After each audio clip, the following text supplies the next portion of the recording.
To je oddaja na Coinu in z vami sva David in Stane. V njej razpravljava o Bitcoinu na preprost način. zelo po domače. Če ti je v družbi nerodno vprašati, vprašaj naju in posnela bova odgovor. Piši na info@nacoinu.si.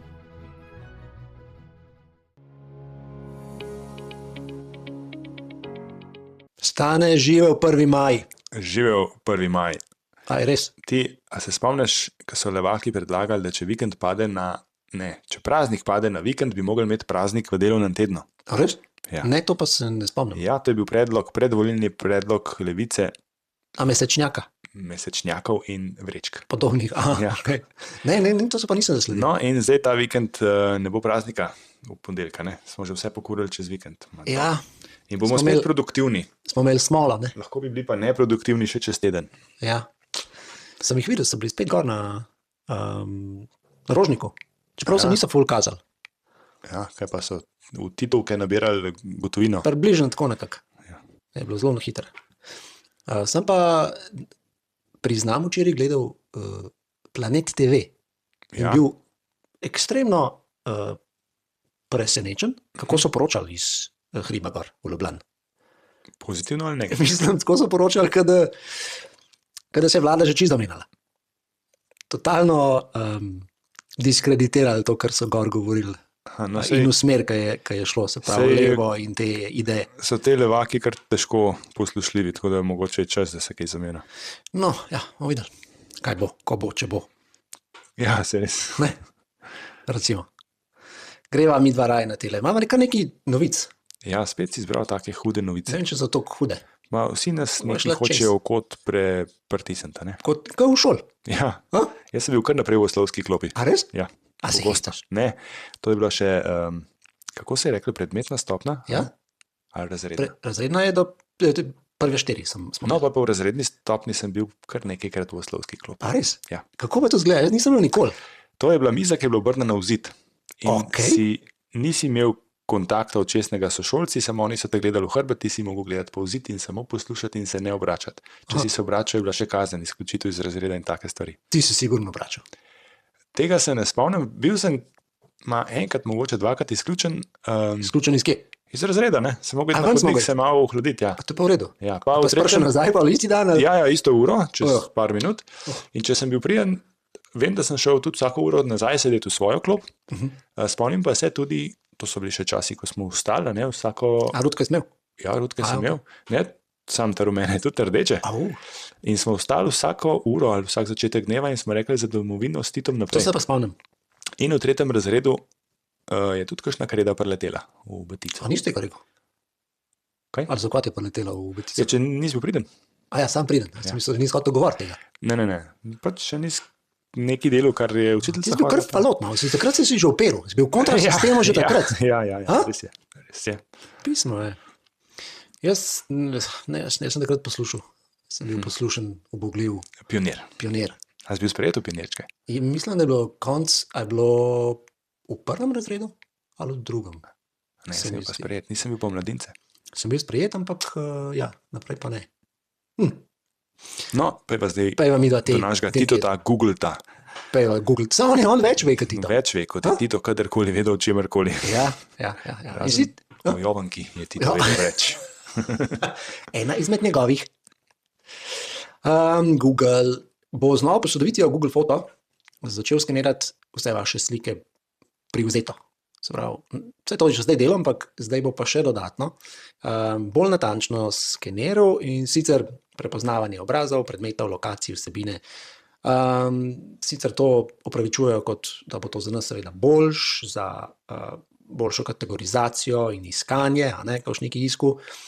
Ampak v zadju je pa verjetno priprava za deljenje podatkov s kakšnimi AI ponudniki, ne samo to, tudi s kakšnimi državnimi institucijami, se pravi, gre za bazo podatkov, profiliranje nas, ki uporabljamo to, a ne, povezava tega z storitvami, ki jih uporabljamo pri Google, kot so Gmail, koledar in podobno, Drive, ne.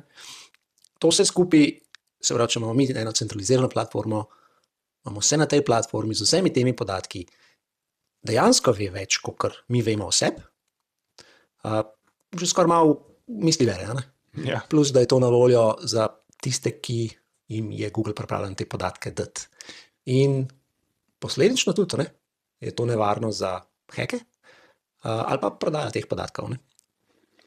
To pomeni, Tako da, da se lahko se pravi, na sliki znova- pojavimo tudi, ko slika nekdo, ki ga ne poznamo, Seveda. bodi si sebe, bodi si svojo družbo, mi smo pa nekje v ozadju. Tako.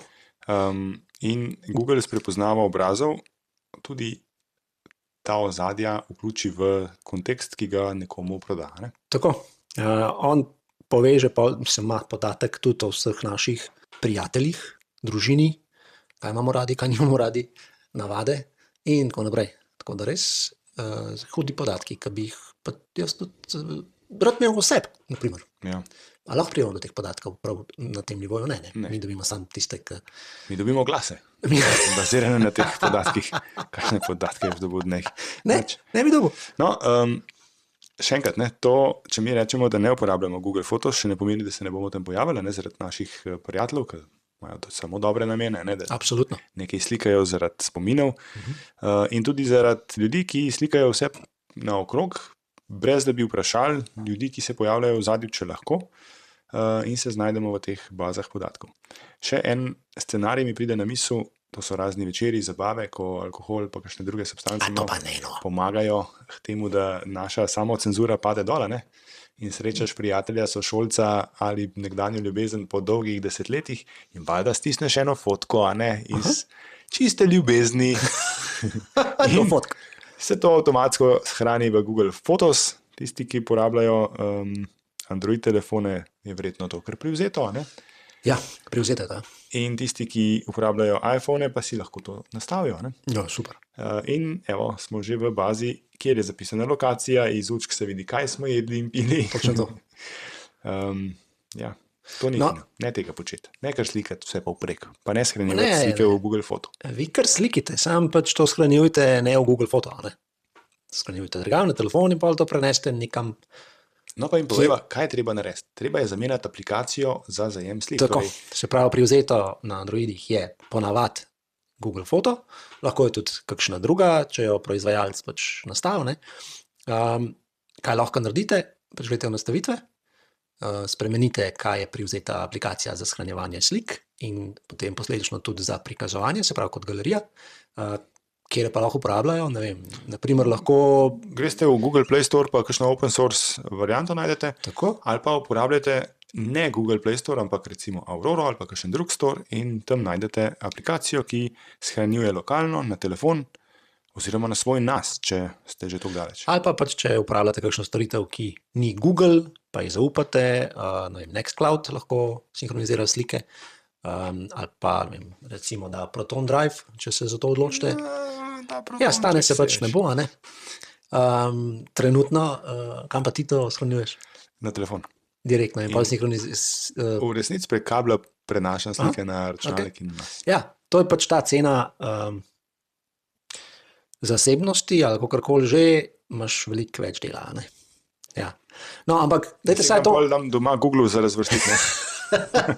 Dajte saj to narediti, se pravi, ob naslednji posodobitvi Google Foto bo privzeto ta skeniranje vklopljeno, pejte v nastavitve in saj ta del izklopite, če že ne drugega. No, ker smo že tukaj, moramo omeniti, da tudi družabna omrežja to že počnejo, ne? Se pravi, če sliko naložimo še na Facebook, tako, Instagram ali pa kamorkoli drugam, družabna omrežja ravno tako iz teh slik poberejo ves kontekst in ga shranijo in obdelajo in dobimo servirane. Najmanj, kar je, dobimo servirane oglase. Ne? Ja. In pa še vse. Naslednja stvar, ki to dela, tudi so pač AI, kjer slike naložimo svoje, je prav tako, ne? Ja. Enako delajo profil. Tako da, ja, po pameti, kam to uploadate, kam to nalagate, ne? Naprej, kaj smo zasledila? V EU so začeli kar zdaj jasno govoriti in glasno, da bojo skušali VPN storitve omejiti, zajeziti, prepovedati, kakorkoli že, če ne boš naredil identifikacije. To je z roko v rogi s tem, ko nam skušajo pripeljati noter digitalno identiteto. Za otroke gre, ne? Če se spomnite, in za ne vem kaj še vse. No, v Avstraliji so ugotovili, ker so to že naredili, da so otroci se pač znajdali in so začeli uporabljati VPN in ne vem koliko, več kot 60% se je uspešno izognil tem omejitvam. In dostopajo do družbenih omrežij. Tako in seveda, EU bo pa zdaj naredila še korak naprej, seveda, ker s tem, ko bo pa z VPN-jem VPN je prepovedala oziroma zahtevala identifikacijo, pa mislim, da bo rešila problem ta, da se nekdo lahko izogne. Ne bojo nikoli tega rešili. Tako kot tudi Kitajska tega ni v celoti rešila, obstajajo VPN-ji, ki so njihovi oziroma odobreni, ki ne omogočajo izhoda iz kitajskega tega požarnega zida. Nekaj VPN-jev pa to uspešno preskoči in tako bo tudi v Evropi. Sploh zato, ker vemo, da je Evropa nekaj razredov velikosti manj učinkovita. Tako, no in ta poziv, ali pa ideja, da bojo z VPN potrebno se identificirati, gre z roko roki, tako kot sem rekel, da do konca leta vse članice uvedejo preverjanje starosti na družbenih omrežjih. Ja, da pa to uvedejo, da preverijo starost, morajo preveriti pa tudi naš biometrični zajem obraza. Ja, mislim, ko bojo to naredili, pa si želijo, seveda, da boš ti sliko dokument, kakšen prsten otiš še gor pri popu in to shraniš, je to super. Gre to na nekam centralni register, kjer imajo praktično je open source skoraj. Ampak veš, to je pomagal Svetmu Petru, do zdaj je mogel Svet Peter vse to samo pozvati, Bog vse vidi in vse ve. Kaj zdaj pa misliš, da bo to lepo shranjeno, on bo sam rekel, zdaj za tega bom pa pogledal? Sam tam nek administrator sedel, ko bo šel v nebesa, pa bo pogledal, ko vse počel, Zakaj, če bi lahko AI reče? Se bo pa AI administrator. Ok. Redo. Skozi AI v nebesa. Evo pa so spet Evropska unija in Google. Zdaj pa Evropska unija želi Google prisiliti, da bi naše iskalne podatke in vse, kar pač iščemo, so zgodovino, delil z drugimi iskalniki in z AI storitvami. Ja, zato, da bi jih prisilil, da bi bolj konkurenčni. Tako, da Google ne bo imel monopola. Tako. To je sigurno ful dobro. To je zelo dobro. Da se strinjam s tem, da pač ima Google toliko podatkov in da vse hrani in obdeluje, preprodaja naprej in nazaj. Ampak to, da se pa zdaj deli še z nekom tretjim, sam pomeni, da bo toliko več možnosti, da te podatki pridejo do ljudi, ki želijo to izkoristiti. Ampak to sigurno ne bojo izpostavili kot eno izmed slabosti. Ampak David, niso ti podatki zelo varno shranjeni? Zelo, zelo varno v oblaku. V oblaku? Tako. Javnem? V javnem oblaku. Pa veš, za kakšen primer, da bi kakšen podatek kam šel? Nikoli. Nobenemu. Ne, nobenemu. In če greva kar naprej, mislim, da glih francoska agencija, zdaj ne vem, ta malo preveden ime, Agencija za varne dokumente, je bila žrtev hekerskega napada. Se pravi, ne, nikoli še nismo tega slišali. In sicer, kaj se je zgodilo? Na splet so prišla imena, naslovi, e-poštni naslovi in telefonske številke 19 milijonov ljudi. Tako da, to se v bistvu dogaja dnevno, in ne mislim, da se Google to ne dogaja, samo pač nikoli tega ne razkrijajo.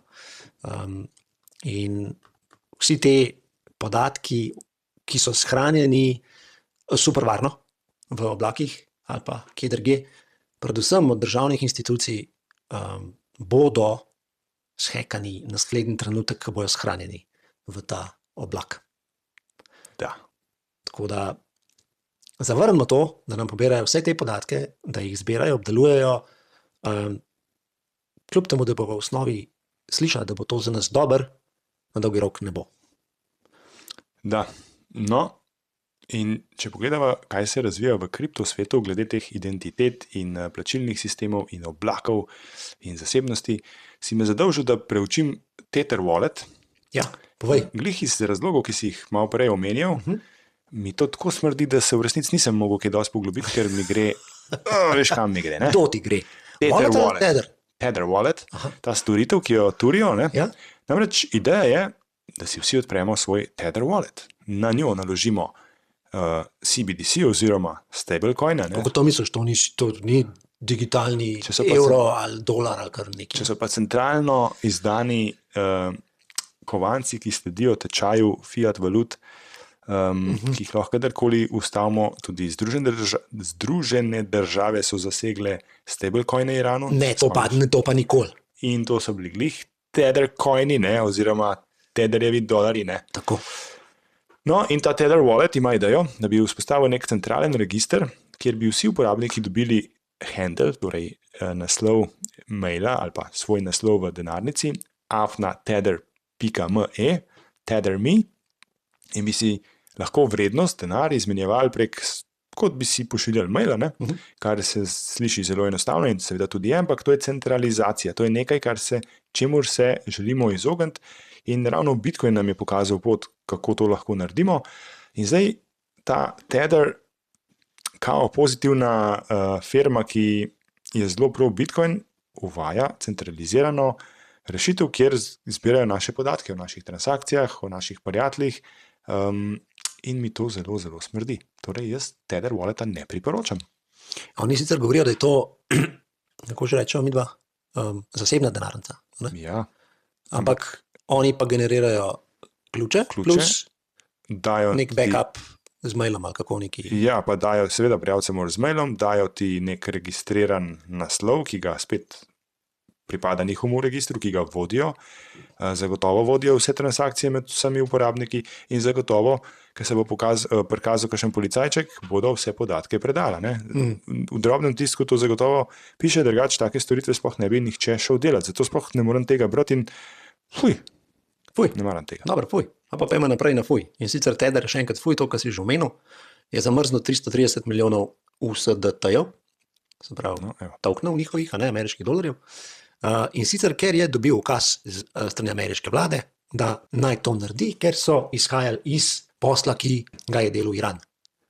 Se pravi, gre za sankcioniranje in Tether je pokimal in če je to naredil zdaj, ne bo naredil tudi v prihodnje. In z našimi podatki. Tako. Skratka, Bitcoin je tisti, ki ga pa ne more Tether zamrzniti. Tako da Iran pa, ja, to sem pa imel en podatek, da z partnerji sklenil za 100 milijonov in da so poslali 100 milijonov Bitcoina na iransko borzo, pa ne vem, kako je imi. Ja. No, v Iranu vem pa tudi, da je dostop do interneta zelo omejen. Običajnim ljudem. Mislim, da je samo 2% trenutno deluje. Ja, da so tudi vse te borze, verjetno so samo te državne delujoče, so zaprte za ljudi. Ja. In ni to neka država, kjer bi lahko midva propagirala svobodo govora, svobodo izražanja transakcij. Ampak lahko pa poveva, da če lahko Amerika zamrzne kriptosredstva Irana, jih bo tudi naše. Govoriva o stablecoinih. Absolutno. Zato sem prej tako negativno govoril o Tether denarnici. Ja. No, sem to. Iran mislim, da je druga največja država, ki rudari Bitcoin. Kot država. Tako ne? Ja. Uradno. Aha. Tako da so kar dejavni na tem področju. Vse mora biti. Drugega jim ne preostane. No, gremo naprej. Malo nižje, tam bolj desno dol. Južna Afrika. Tam se kar zanimive stvari dogajajo. Kaj slišal? Ja, sem bral. Predlog zakona. Predlog zakona, ki kriminalizira držanje kriptosredstev v lastni denarnici. Ja, in poleg tega ne samo to, ne, tudi še širše. Vsa sredstva praktično, ki jih imajo ljudje, jih morajo prijaviti. Zdaj, za kriptosredstva je pa tako, da to je predlog zakona. V enem mesecu moraš poslati svoje kriptopremoženje na borzo. Če ne, so visoke kazni, ne vem koliko, 5 letni zapor ali 10 ali koliko, je predlog. Zakaj to delajo? Enostavno zato, ker so zropali toliko državo že, da nimajo kaj več ropati, razen da še tisto, kar je ostalo prebivalcem oziroma ljudem tam, ne? In obdavčati, kar pač lahko obdavčijo in seveda kriminalizirati digitalna sredstva. Zdaj to me spominja na akcijo, ki jo je imelo Bitcoin društvo v preteklem letu proti predlogu komunističnega zakona v Sloveniji in očitno so se v Južni Afriki nekaj naučili od našega ministra Boštjančiča. Tudi tam se Bitcoin skupnost organizira in pripravlja ugovore in se pripravlja na sodno bitko, očitno bo šlo za bistveno resnejšo stvar kot pri nas. Tudi država je tam malo večja, verjetno malo resnejša, tudi z zapornimi kaznimi in apartheidom imajo odlične izkušnje. Upam, da Bitcoin skupnosti čimprej uspe, ampak kot vem, so napadli tudi vse izdelke oziroma vso umetnost, ki jo ljudje hranijo, vse kovine, v glavnem vsa vrednejša sredstva bo treba popisati in na neki točki predati. Tako. Precej bedno. Popis premoženja in naslednja je zaplemba. Dajmo drugače reči, redistribucija. Ja, Marija k sebi. Ja, to je na levi, predvsem moderno. Redistribucija. No, mogoče samo še paralela. Ne? V ZDA leta 1933, mislim, da je bil Roosevelt takrat, je bil en podoben ukaz 6102, če se ne motim, ki je govoril o tem, da morajo vsi, ki držijo doma zlato, ga prenesti v določene banke, institucije in bojo dobili za to pač ameriške dolarje v protivrednosti, in sicer takrat je bilo to $25 za eno, ne vem, kaj je bila, unča zlata, karkoli že bila enota. Če ne je bilo to kriminalizirano, sicer v smislu 10 let, če se ne motim, da je bilo zapora. Tako da to se je že dogajalo, se bo dogajalo in evo, tukaj uživo je en izmed poskusov. No, ampak zakaj? Zakaj to počnejo? Zato, ker je država obubožena. Ker država je v kurcu. No, pa pogleda našo državo in naš kurac.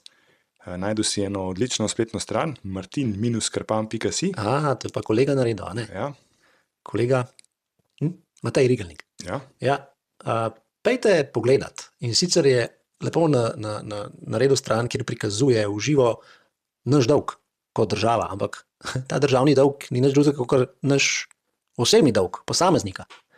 In država se zadolžuje za projekte, za deljenje denarja med seboj, neučinkovito upravljanje, mi pa plačujemo za to. In če vam še ni kapnalo, da to, kar država se zadolžuje, da je to nič drugega, kot da bomo mi plačali v prihodnosti. Oziroma naši otroci. Tako. Dajte se zbuditi. Pejte kaj pogledati to številko, kako hitro narašča. Mogoče se pa boste malo predramili. No, dobra stran te spletne strani martin-krpan.si je tudi, da imamo sami možnost prijaviti zapravljanje. To imenujejo arhiv absurdov, kjer so opisali že kar nekaj projektov državnih, ki so ful dobro narejeni. Ja, ki so bili očitno basanje denarja v privat žepe in zadolževanje nas in naših otrok. Res uporabno, čim več absurdov razkrimo, tem manj denarja in tem manj časa bodo upam kradli. Ja, pridružite se iniciativi. Tam ima eno sekcijo, preberite, zakaj to dela.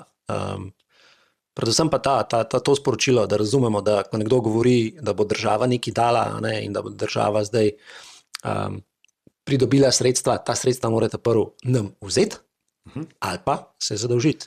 In ko se zadolži, še enkrat, je to spet naš dolg, ki bomo mi v prihodnosti plačali skozi davek, skozi inflacijo ali pa skozi zaplembo našega premoženja, kot smo prej slišali za Južno Afriko. In najbolj znan državni dolg je verjetno dolg Združenih držav, ki je dosegel kakšno raven? Rekordno. 39 trilijonov. Ja. Vse te številke so tako velike, da se jih niti ne znamo predstavljati, ampak raven spet prvič po drugi svetovni vojni, ko je dolg večji, kot pa je BDP države. Kar je kar zanimivo, kakšni časi so pred nami. Kaj se lahko zgodi? Kako lahko odplačajo karkoli tega? To smo že večkrat govorili. Mislim, sem grih kar povedal.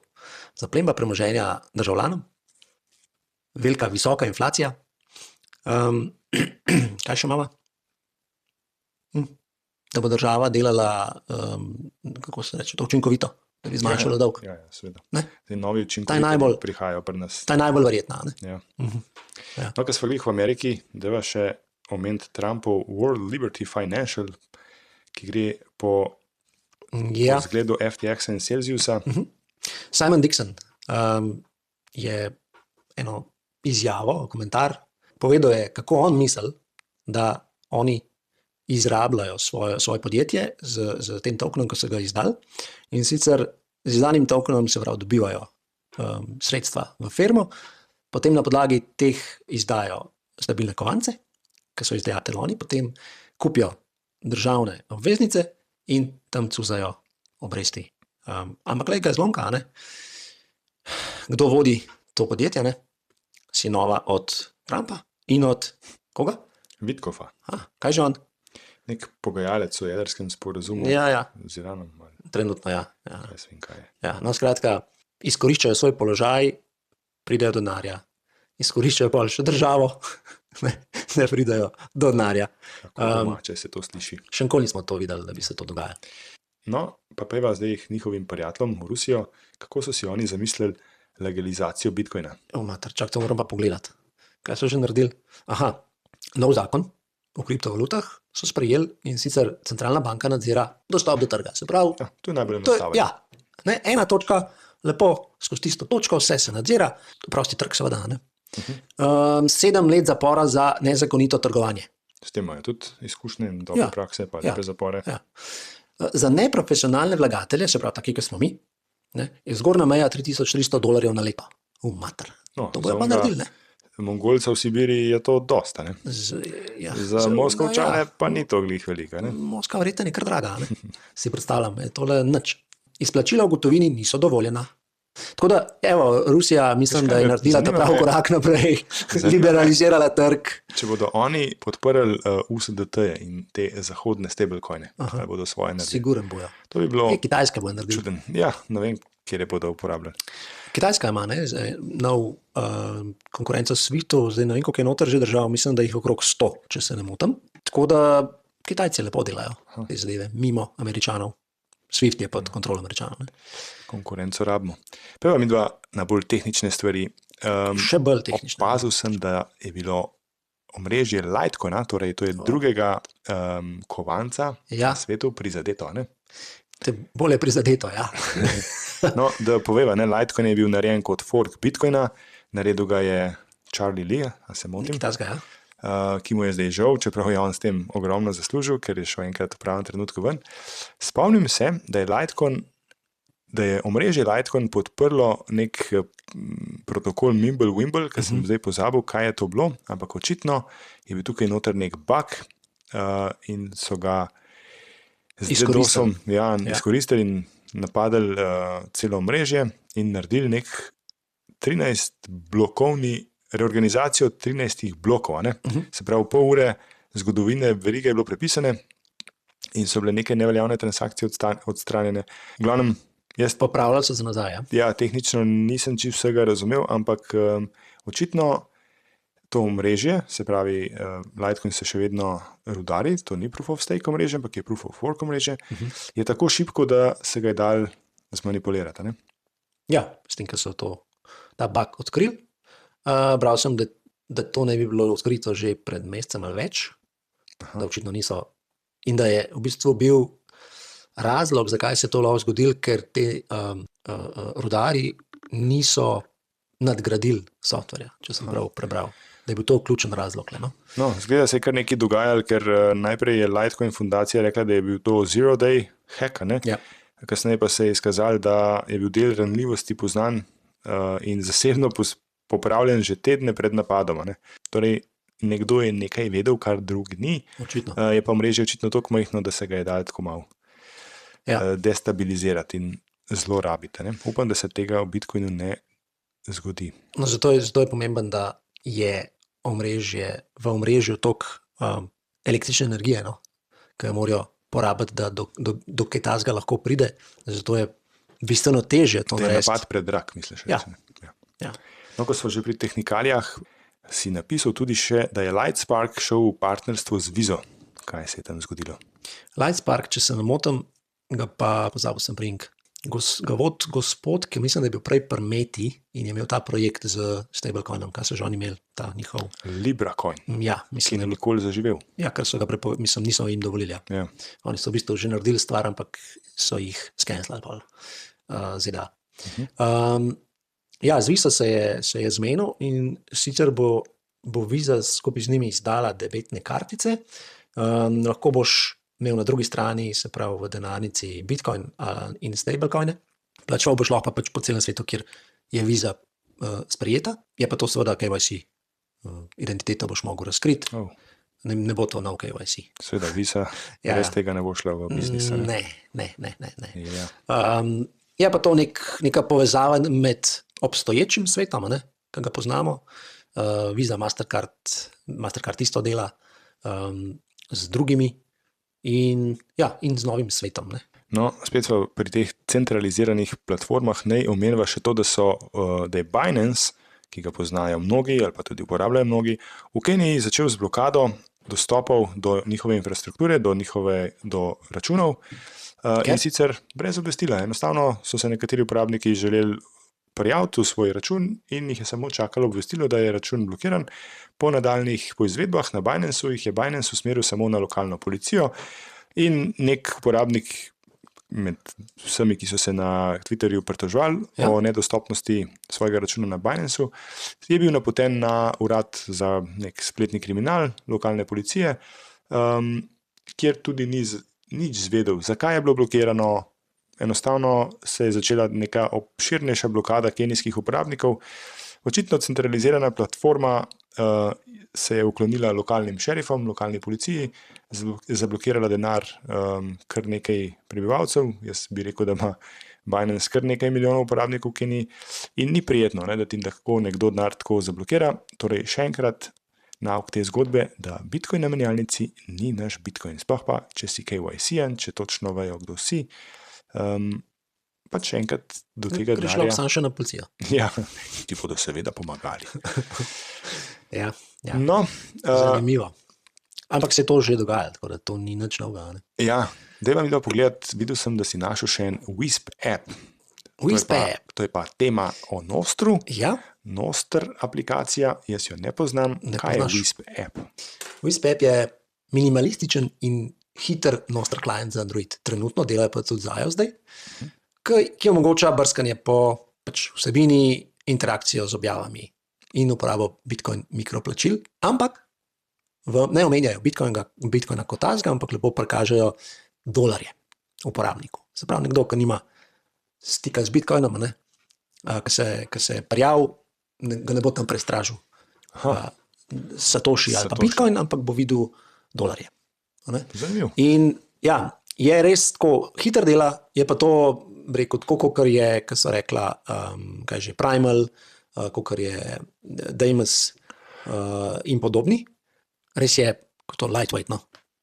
A je lep, a ga bo Če je lep. neuk uporabnika ga bo vzljubil, mu bo všeč? Ja, bo, zaradi tega, ker res je odziven, no. Naprimer, Primal je že kar okoren ratu, ker ima ogromno stvari noter. Ja. Wisp je pa trenutno, in to je tudi glaven namen, da ne bo noter nobenega bloatvera, se pravi, da ne bo noter stvari, ki jih uporabniki ne uporabljajo ali pa jih redkeje uporabljajo, ampak bo samo tiste, ki jih največ uporabljajo. In še nekaj, kar je za uporabnika dobro, je, da ko ti kreiraš račun, se avtomatsko kreira še Bitcoin denarnica. Oni so uporabljali, kaj že v zadnji, a je e-cash, ne vem točno. In te nič ne zamori s tem, da moraš backupirati.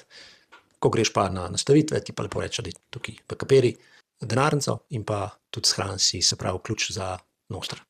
No, omenila še, da je to samo aplikacija za branje tistim, ki jim sledimo na Nostru z našim zasebnim ključem. Je to drugače kot pri centraliziranih platformah, mi lahko uporabimo katerokoli aplikacijo za branje Nostra. No, ampak, ko si omenjal, da prikazuje dolar, če grem v Primal denarnico in kliknem na vrednost, ki jo imava trenutno v denarnici na konju, tudi vidim dolarje. Ja, ampak, ko pa zepam človeku, vidim pa samo Satoshi, ampak bo zelo neroden, recimo zdaj bom enemu neki zepnu 21 Satoshijev. Ja. Kako je to v dolarjih zdaj? Nič, to je malo neroden napisati. Poslušam sem podcast z avtorjem te aplikacije, je rekel, lej, razumemo, da je to malo smešno, da nekomu zepneš 0,06 centa, ampak se nam vsem zdi, da s tem, ko ne posiljujemo uporabnika z dolarji, z Bitcoinom, Satoshi, da jih ne bomo prestrašili. Bolj domače. Tako. Ja, še to ne naredijo, da bi samo v celih dolarjih zepali, pa da ne nama zepnejo, recimo tako včasih dobiva 1000 Satoshijev, 1000 dolarjev, boste videli, zvok bo boljši, pred se bojo ful popravila. Ja, probite. Mislim, da je Wisp, čak i URL pa je wisp.mobile. Bova dala link. Ja, probite, luštanje. V bistvu lahko rečem, da je to aplikacija, ki je, da postaneš uporabnik Nostra, bi jo zaenkrat prvo priporočil. Prav. Ne bom povedal Miljano iz Primala. Prav mu je. Kaj pa Še ena zadeva mava, preden zaključujem, in sicer največji razkorak v zgodovini v razmerju med količino svetovnega denarja, N2, v obtoku in bitcoinovo ceno, po podatkih Bitwisa. Če gre verjeti podatkom, zna biti mogoče, da se to kaj popravi. Če namiguješ na Ne namigujem, to ni finančni nasvet. Če namiguješ na mnogo višjo ceno bitcoina, ne ti bo, ker ko si začel z razkorakom, sem jaz pomislil na čist neki drugega. A razkorak? Ja. Daj povej, kaj si mislil. Jaz sem razmišljal o kakšni bolj sočni kosmati stvari, ki ni primerna, da jo zdaj omenim. Klele pred sabo mava tele mikrofone. Nisem tega kosmatega mikrofona mislil. V redu. Skratka, Bitcoin bo šel gor ali pa dol, sem dolgo, da veste. Ostanite na coinu. In zberite se to že.